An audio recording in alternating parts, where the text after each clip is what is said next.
बात महाभारत के युद्ध की है। अर्जुन युद्ध के लिए तैयार था, इसलिए वो युद्ध से पहले श्री कृष्ण से एक बार रथ को दोनों सेनाओं के बीच में खड़ा करने के लिए कहता है, ताकि वो अच्छी तरह से देख सके कि उसके विरुद्ध दुर्योधन के पक्ष में युद्ध करने कौन कौन से योद्धा आए हैं। वो ये भी जानता था कि ये युद्ध केवल अपनों का अपनों से ही है। अपने गुरु द्रोणाचार्य और शत्रु पक्ष में ऐसे न जाने कितने ही अपने हैं जिनसे वो बेहद प्यार करता है, जिनसे उसका बेहद लगाव है। इस युद्ध के बाद पता नहीं कि इनमें से कौन जीवित रहेगा और कौन नहीं, इसलिए वो इन्हें एक बार देखना चाहता था। उसके मन में मोह और डिप्रेशन उत्पन्न होने लगा था। इस संसार में सबसे कठिन कार्य अपनों से संघर्ष करना है। अपनों से लड़ाई करना इस दुनिया का सबसे कठिन काम है, जिसमें हमें जीतने की भी शायद उतनी खुशी नहीं हो पाती जितनी खुशी एक जीत दिलाती है। भगवान श्री कृष्ण ये समझ गए थे कि अर्जुन के मन में अज्ञानता के कारण ये मोह जन्म ले रहा है, इसलिए उन्होंने अर्जुन के कहने पर उनका रथ दोनों सेनाओं के बीच में खड़ा कर दिया और अर्जुन से कहा कि युद्ध की इच्छा से इकट्ठे हुए कौरवों को तुम ध्यान से देख लो। भगवान श्री कृष्ण यहाँ कौरव शब्द का उपयोग करके अर्जुन के भीतर पनप रहे अज्ञानता, मोह और ममता को पूरी तरह से प्रकट करना चाहते हैं। जिस प्रकार एक अच्छा डॉक्टर रोग को शरीर से बाहर निकालकर जड़ से खत्म कर देता है, उसी प्रकार भगवान श्री कृष्ण भी चाहते हैं कि अर्जुन का सारा मोह जड़ से खत्म हो जाए, क्योंकि वो जानते हैं कि मोह अर्जुन को कमजोर करेगा, उसे ये युद्ध नहीं करने देगा। भगवान श्री कृष्ण अपने भक्तों की समस्याओं को इसी तरह जड़ से खत्म करने के पीछे लग जाते हैं, जैसे उन्होंने अर्जुन के मन में पनप रही इस दुविधा को जड़ से खत्म करने के लिए गीता का उपदेश दिया। ऐसा हो ही नहीं सकता कि आप परेशान हो, आप किसी दुविधा में फंसे हो और आपको कोई रास्ता नजर नहीं आ रहा हो। बस ऐसे समय में कुछ ना करके बस एक बार भगवान श्री कृष्ण को दिल से जरूर याद करना और देखना वो किसी ना किसी रूप में आपके सामने आपकी मदद करने जरूर आएंगे। भगवान श्री कृष्ण कहते हैं कि मोह और ममता, लगाव, ये सब मनुष्य के दुश्मन होते हैं। ये मनुष्य के ज्ञान को ढककर इंसान को बर्बादी के रास्ते पर लेकर जाते हैं। जिस अर्जुन के सामने बड़े बड़े शत्रु घबरा जाते थे, आज वही अर्जुन मोह के कारण युद्ध भूमि में ठीक से खड़ा भी नहीं हो पा रहा था। अपने सामने अपने रिश्तेदारों को, अपने मित्रों को देखकर उसके हाथ पैर कांप रहे थे। उसका मन भ्रमित हो रहा था और वो शत्रुओं को देखकर करुणा से भर गया। कौरवों के द्वारा इतने कष्ट देने के बाद भी वो उन्हें अपना मान रहा था। उसे अपने कर्तव्य का अभी पता नहीं चल रहा था। हमारे मन के विचार हमें कमजोर बनाने में अहम भूमिका निभाते हैं और अगर हम अपने विचार ठीक कर लें तो हम बहुत मजबूत हो जाते हैं।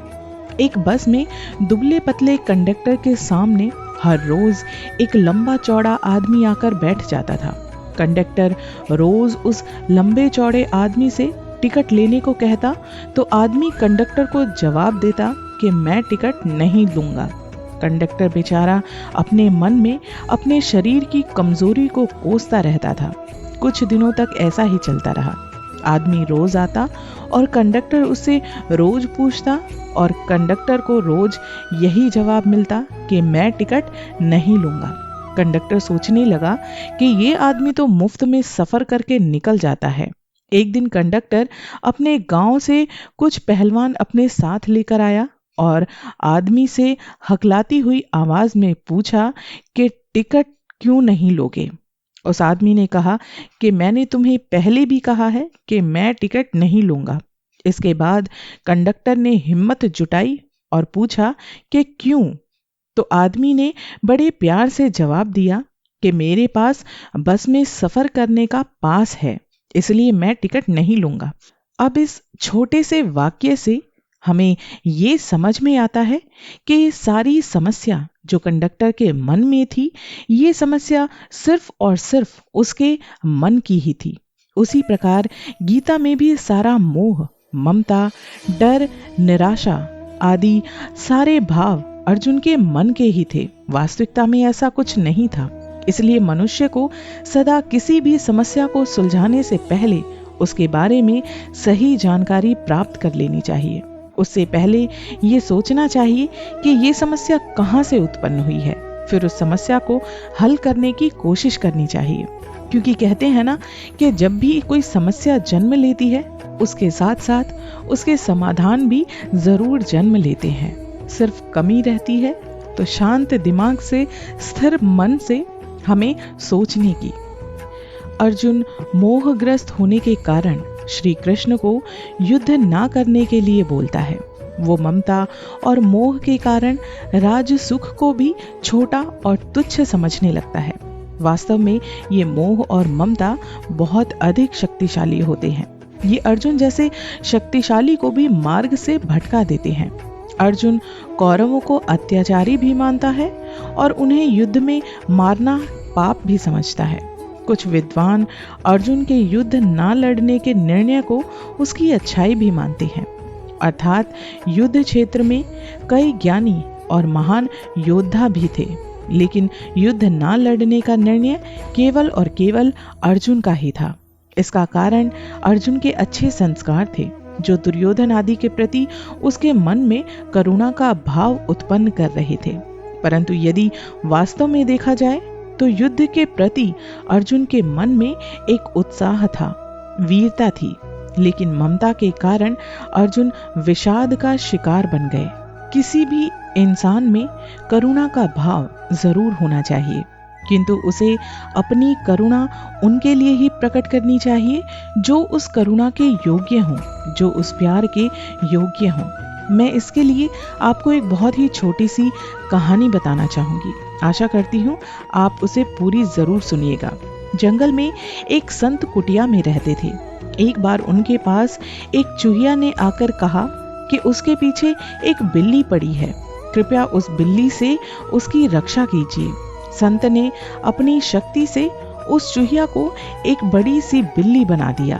बिल्ली अब संत के आश्रम में ही रहने लगी थी। जब भी संत अपनी साधना में बैठते, उन्हें बिल्ली के खाने पीने की चिंता सताने लगती।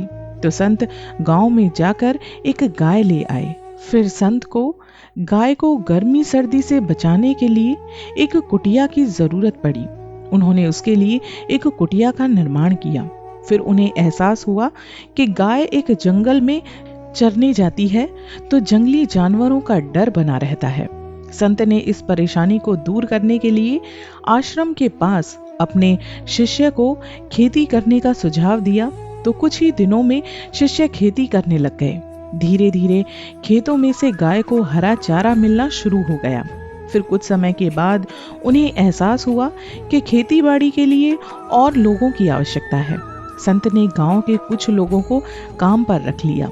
धीरे धीरे उन लोगों ने संत के आश्रम में ही रहना शुरू कर दिया और देखते ही देखते संत के आश्रम ने एक विशाल संस्था का रूप ले लिया। अब जो संत सारा दिन ईश्वर के ध्यान में लीन रहते थे, वो आश्रम के कामकाज में इतना व्यस्त हो गए थे कि उन्हें ध्यान ही नहीं रहता था कि वो इस जंगल में तपस्या करने आए थे। और अब संत अपने मार्ग से भटक कर एक आम आदमी की तरह व्यवहार करने लगे। देखा जाए तो इन सब का कारण केवल एक चूहिया के प्रति ममता और मोह का होना ही था। संत को चाहिए था कि वो निष्काम भाव से उस चूहिया की रक्षा कर उसे जंगल में किसी सुरक्षित स्थान पर छोड़ दे। इसलिए भगवान श्री कृष्ण ने अर्जुन के मन में उत्पन्न हो रहे मोह और करुणा को खत्म करने के लिए गीता का उपदेश भी दिया। भगवान श्री कृष्ण कहते हैं कि मोह इंसान को धर्म के मार्ग से अलग कर देता है। हमारा सबसे बड़ा दुश्मन आखिर कौन होता है? कौन सी ऐसी चीज है जो हमें सफल होने से रोकती है? हमारी राह में अक्सर जो बाधा बनकर आती है, ऐसी कौन सी चीज है? तो इसका जवाब है कि हमारा सबसे बड़ा दुश्मन सिर्फ और सिर्फ हम खुद होते हैं। खुद ने खुद को ही रोक रखा होता है। क्या इस दुनिया में किसी ने मेहनत करने से या किसी ने बड़ा होने से क्या कभी किसी को रोका है? फिर हम मेहनत क्यों नहीं करते? लोग आपकी गति को स्लो कर देते हैं, लेकिन आपको वो रोक नहीं सकते। बादल चाहे कितने भी बड़े और घने क्यों ना हो जाएं, उनकी हैसियत ये नहीं होती कि वो सूरज की रोशनी को रोक सकें। जब सूरज उगेगा तो बादलों को चीर कर रख देगा। अंधेरा चाहे जितना भी घना क्यों ना हो, रात चाहे कितनी भी काली क्यों ना रही हो, उसकी औकात सूरज की एक किरण से ज्यादा नहीं हो सकती। सूरज की एक किरण क्या पड़ी कि सारा अंधेरा गायब कर देती है। इसी तरह दुनिया में किसी बाधा की ये हैसियत, ये काबिलियत नहीं होती कि इंसान की मेहनत को, इंसान को आगे बढ़ने से रोक सके। रुक जाने के लिए सिर्फ और सिर्फ इंसान खुद जिम्मेदार होता है। हम खुद जिम्मेदार होते हैं अगर हम अपने जीवन में कामयाब नहीं हैं तो। जो लोग काम करने से ज्यादा सिर्फ बड़ी बड़ी बातें छोड़ने में विश्वास रखते हैं, वो लोग जीवन भर सिर्फ बातें ही करते रह जाते हैं। जो लोग बाहर निकलकर पसीना बहाते हैं, मेहनत करते हैं, वही लोग कामयाब होते हैं। वो लोग कामयाब नहीं होते जो केवल घर में बैठकर सपने बुनते रहते हैं या फिर अपने आने वाले कल से डरते रहते हैं। अच्छे वक्त और अच्छी किस्मत का इंतजार करना सिर्फ और सिर्फ इंसान की नाकामयाबी को दर्शाता है। ये बात बिल्कुल सच है कि दुनिया को जीतने के लिए पहले इंसान को खुद को जीतना पड़ता है। जिसने खुद को जीत लिया, उसने दुनिया को जीत लिया। आपको सिर्फ और सिर्फ एक को हराना है और वो है खुद। हमें अपने खुद के डर को जीतना है। इंसान जिंदगी भर अपनी तुलना दूसरों से करता रहता है, दूसरों से प्रतिस्पर्धा, दूसरों से कंपटीशन रखता है। लेकिन वास्तव में अगर देखा जाए तो इंसान की प्रतिस्पर्धा केवल और केवल अपने आप से होती है। कल जो आपने परफॉर्म किया था, उससे बेहतर आपको आज करना होगा। तो अपने इस दुश्मन को आज से ही हराने की ठानो, ना कि अगले हफ्ते से, ना कि अगले दिन से और ना ही अगले साल से। आदर्श स्थिति का इंतजार मत करो। अच्छे समय का, अच्छी किस्मत का इंतजार करने के लिए कभी मत बैठो, वो कभी नहीं आता। एक कामयाब इंसान अच्छे वक्त का इंतजार ना करके बल्कि अपने हर वक्त को अच्छा वक्त बनाता है। यकीन मानना कि अगर आपने अपने अंदर के एक दुश्मन को हरा दिया तो बाहर इस दुनिया में किसी की औकात नहीं है कि तुम्हें कामयाब होने से, तुम्हारे सपनों को पूरा होने से कोई रोक सके। याद रखना कि जिंदगी एक है, आज ही खुलकर इसे जीने का मजा लेना चाहिए, ना कि दूसरों की बातों में आकर अपने जीवन को बर्बाद करना चाहिए। आज 3 ऐसी बातों के बारे में मैं आपको बताने वाली हूँ जिनके कारण आप आगे बढ़ने में कभी कतराने लगते हैं या फिर डरने लगते हैं, जबकि इनसे बाहर निकलना बहुत ही आसान होता है। पहली बात, जो लोग मुझसे नफरत करते हैं वो मेरे बारे में ठीक ही सोचते हैं। सभी लोग हमें पसंद करें ऐसा जरूरी तो नहीं है। कई बार हम सोचने लगते हैं कि जो इंसान मुझसे नफरत करते हैं, जो गलत राय वो मेरे बारे में सोचते हैं, क्या वो सही सोचते हैं? एक बात मैं आपको यहाँ पर बताना चाहूंगी कि जैसा वो आपके बारे में सोच रहे हैं वैसा आप बिल्कुल मत सोचिए, क्योंकि अगर आप भी अपने बारे में गलत सोचने लगोगे तो ये निश्चित है कि आगे बढ़ने के आपके सारे रास्ते बंद होते चले जाएंगे। दूसरी बात, जो काम दूसरे कर सकते हैं वो मैं नहीं कर सकता, ऐसा आपको कभी नहीं सोचना है, क्योंकि दुनिया में ऐसा कोई काम है ही नहीं जो कोई और कर सकता हो और आप नहीं कर सकते। आप हर काम कर सकते हो, बस आपको खुद पर विश्वास होना बहुत जरूरी है। तीसरी बात, परिवार के सभी लोग और दोस्त मेरे निर्णय से हमेशा सहमत हों। ऐसा जरूरी नहीं है कि आपकी हर बात से सभी लोग 100% सहमत हों। ये सोच आप अगर रखते हैं तो ये बिल्कुल गलत है। ये जीवन आपका है, आप अपने जीवन के खुद मालिक हैं। आपके द्वारा लिए जाने वाले सभी महत्वपूर्ण निर्णय हर व्यक्ति की रजामंदी हो ऐसा जरूरी तो नहीं।